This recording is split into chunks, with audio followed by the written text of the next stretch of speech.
Welcome back to Upfront. A bipartisan task force of the State Assembly has issued its recommendations for achieving racial justice and changing policing in Wisconsin.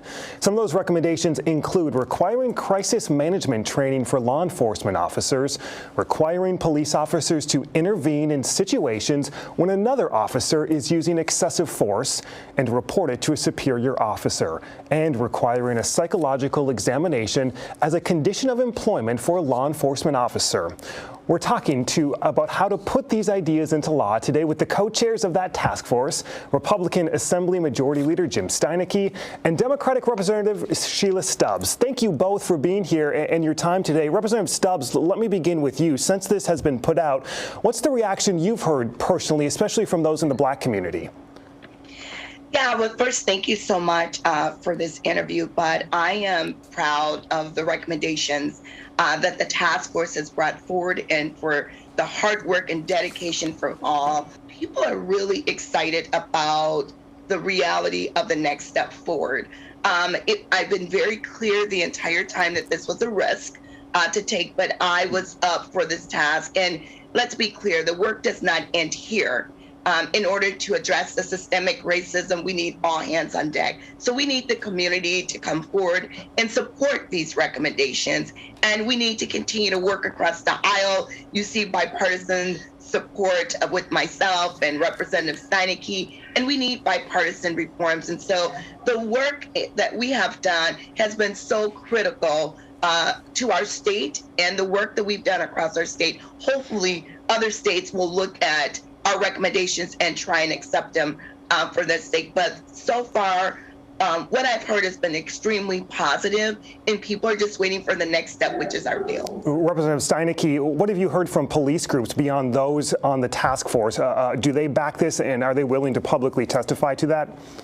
Yeah, I believe so. I mean, that was an important component of this whole task force, is that by the end of it, we wanted to make sure that everybody on the task force was able to come forward with their full-throated support of the package of legislation. That's why consensus was so important during this process. I mean, imagine that.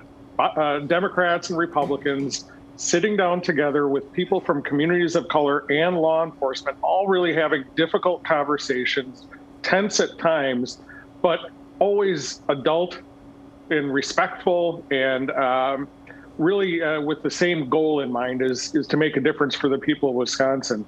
And by and large, that's what we did. And I've talked to all of my local police chiefs and sheriffs, and they're in full support of all the recommendations. In fact, many of the things that are in there are already in their policy manual or things that they're doing.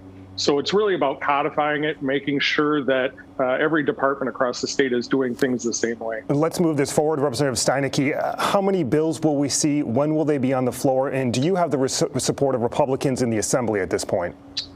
Yeah, so it's going to be a little bit different depending on what the issue is. Some of the issues are going to be brought up as amendments to currently existing bills. Some of the recommendations follow almost exactly what current legislation is out there. And then there's going to be brand new legislation that Representative Stubbs and I are going to introduce together. So different ways of getting things done, but I think all of them will take a similar track when it comes to time, having hearings in May, and then hopefully the entire package on the floor in June. Are you working with anyone in the Senate at this point, and are Senate Republicans on board? Yeah, I mean, I can't speak for the whole Senate Republican caucus, but I can say that we've had conversations with Senator Wangard, who has authored many of these pieces of legislation that we're going to be asking for amendments on. I think by and large, he's on board with a lot of the things that we discussed. We've got to talk through a few other things to get the whole package together. But I think we're in a good spot, and I'm really excited about the prospects. Representative Stubbs, the governor has seemed lukewarm, I guess, to the recommendations as they've come out. He's pointed back to his legislation, to his state budget. This does not call for a total ban on chokeholds or no-knock warrants, as the governor wanted. Will the governor sign this legislation into law, and does he back this? Well, my goal is to have these recommendations passed into law. Let's be clear, for 7 months, we've had task force members that are comprised of pastors, faith-based leaders, community leaders, community activists, work very closely with law enforcement who have been sheriffs, who are deputies in this space. And, you know, we have spent a significant amount of time diving in deeply for 7 months. So in fact, I think we are becoming experts in that area.